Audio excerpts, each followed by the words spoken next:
Hello, my name's Al Mason.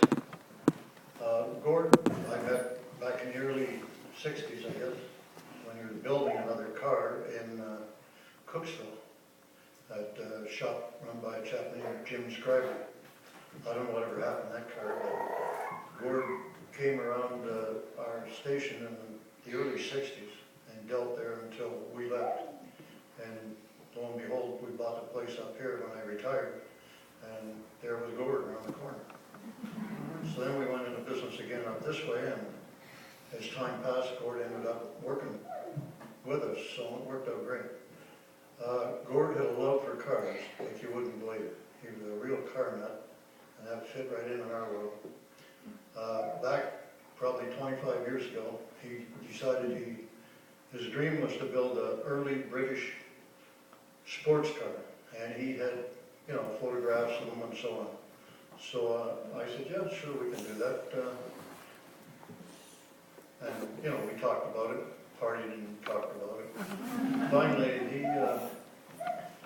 he went to the trouble of drawing all the plans, he had all the measurements, he drew everything, and he had photographs to substantiate everything.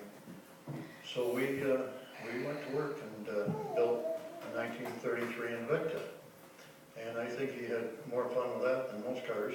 He's still sitting in his shop, in his garage.